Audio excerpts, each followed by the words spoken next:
3 വർഷം പിന്നിടുന്ന യുക്രൈനിലെ റഷ്യൻ അധിനിവേശത്തിന് അന്ത്യം കുറിക്കാനുള്ള ശ്രമത്തിന് റഷ്യയും തത്വത്തിൽ അംഗീകാരം നൽകിയിരിക്കുകയാണ്.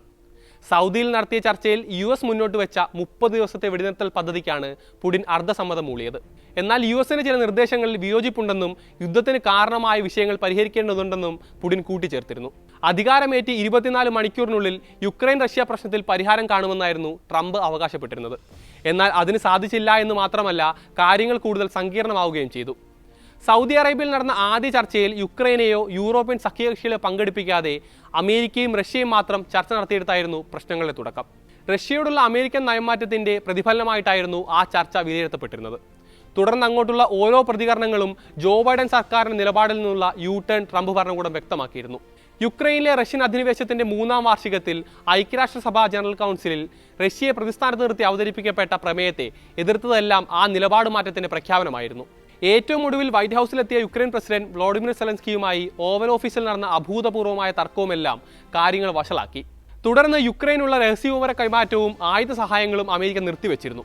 പിന്നീട് അമേരിക്കയുടെ ക്ഷമാപണം നടത്തി ട്രംപിന്റെ വരുതിയിൽ സെലൻസ്കി എത്തിയ സൗദി ചർച്ചകൾക്ക് ശേഷമായിരുന്നു അവ പുനരാരംഭിച്ചത്. ശരിക്കും വെടിനിർത്തൽ കരാർ അംഗീകരിക്കുന്നത് സംബന്ധിച്ച് പുടിൻ മുന്നോട്ട് വെക്കുന്ന വിഷയങ്ങൾ ഏതൊക്കെയെന്നതിൽ ഇപ്പോഴും വ്യക്തതയില്ല. എന്നാൽ വ്ളാദിമിർ പുടിൻ നേരത്തെ ഉന്നയിച്ചിരുന്ന വിഷയങ്ങളുടെ പശ്ചാത്തലത്തിൽ വിദഗ്ധർ ചില അനുമാനങ്ങൾ നടത്തുന്നുണ്ട്. യുദ്ധത്തിന്റെ കാരണമായി പുടിൻ തുടക്കം മുതലേ ചൂണ്ടിക്കാണിക്കുന്നത് നാറ്റോയിൽ ചേരാനുള്ള യുക്രൈന്റെ തീരുമാനവും നോർത്ത് അറ്റ്ലാന്റിക് സേനയുടെ വ്യാപന നീക്കങ്ങളുമാണ്. തങ്ങളുടെ അയൽരാജ്യമായ യുക്രൈനിൽ നാറ്റോ സേന എത്തുന്നത് സുരക്ഷാ ഭീഷണിയാണെന്നാണ് പുടിൻ നേരത്തെ തന്നെ അഭിപ്രായപ്പെട്ടിരുന്നത്. അതിന്റെ പശ്ചാത്തലത്തിലായിരുന്നു പ്രത്യേക സൈനിക നീക്കം എന്ന പേരിൽ 2022 ഫെബ്രുവരി 24 യുക്രൈനിലേക്ക് റഷ്യൻ സേന കടന്നുകയറിയത്. നിലവിൽ പുടിൻ ഉയർത്തിയ യുദ്ധത്തിന്റെ അടിസ്ഥാന കാരണം ഇതുതന്നെയാകാമെന്നാണ് വിദഗ്ധർ അഭിപ്രായപ്പെടുന്നത്.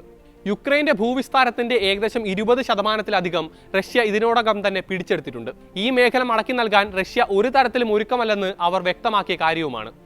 എന്നാൽ ആ പ്രദേശങ്ങളെല്ലാം തിരികെ വേണമെന്ന നിലപാടിലാണ് സെലൻസ്കി. അത് പ്രായോഗികമായ കാര്യമായി തോന്നുന്നില്ലെന്ന് അമേരിക്ക തുറന്നു പറയുകയും ചെയ്തിരുന്നു. അതുകൊണ്ട് തന്നെ വെടിനിർത്തൽ കരാറിലേക്ക് പോയാലും പിടിച്ചെടുത്ത ഡോൺബാസ്, സാപ്പോറിഷ്യ, കേഴ്സൺ മേഖലകളുടെ പകുതിയിലധികം ഭാഗങ്ങളും വിട്ടു നൽകാൻ റഷ്യ തയ്യാറാകില്ലെന്ന് തന്നെയാണ് അന്താരാഷ്ട്ര വിദഗ്ധർ അനുമാനിക്കുന്നത്. ഒപ്പം യുക്രൈൻ ഭരണകൂടം നിഷ്പക്ഷമായി നിൽക്കണമെന്നും മറ്റൊരു രാജ്യത്തിന്റെയും സേനയെ യുക്രൈനിൽ വിന്യസിക്കാൻ അനുവദിക്കില്ലെന്നും റഷ്യ നിലപാടെടുത്തിരുന്നു. സെലൻസ്കി യൂറോപ്പിനോട് ചേർന്ന് നിൽക്കുന്നത് കൊണ്ട് തന്നെ നിലവിലെ ഭരണകൂടത്തെ മാറ്റണമെന്ന ആവശ്യം പോലും റഷ്യയ്ക്കുണ്ട്. സെലൻസ്കി ഏകാധിപതിയാണെന്ന ട്രംപ് ഉൾപ്പെടെ ഏറ്റുപിടിച്ച വാദങ്ങൾ അതിന്റെ ഭാഗമായി കൂടി വേണം കാണാൻ. നിലവിലെ ഈ സാഹചര്യത്തിൽ അമേരിക്കയും റഷ്യയുടെ ഈ നിലപാടുകളോട് അനുകൂല സമീപനമാണ് സ്വീകരിച്ചിട്ടുള്ളത്. US പ്രതിരോധ മന്ത്രി പീറ്റ് ഹെക്സത്തിന്റെ യുക്രൈൻ ഡിഫൻസ് കോൺടാക്ട് ഗ്രൂപ്പ് മീറ്റിംഗിലെ പ്രതികരണത്തിൽ അത് വ്യക്തമായതുമാണ്. അതുകൊണ്ട് തന്നെ റഷ്യയ്ക്ക് നേട്ടങ്ങളുള്ള അവരുടെ ഇഷ്ടങ്ങൾക്കനുസരിച്ച് കാര്യങ്ങൾ നീങ്ങുന്ന ഒരു വെടിനിർത്തൽ കരാറിൽ യുക്രൈൻ ഒപ്പുവെക്കേണ്ടി വന്നേക്കുമെന്നും വാദങ്ങളുണ്ട്. എന്തുതന്നെ ആയാലും പുടിന്റെ ഇനിയും പുറത്തുവരാത്ത ആവശ്യങ്ങളെ കൂടി അടിസ്ഥാനപ്പെടുത്തിയാകും യുക്രൈന്റെ ഭാവി.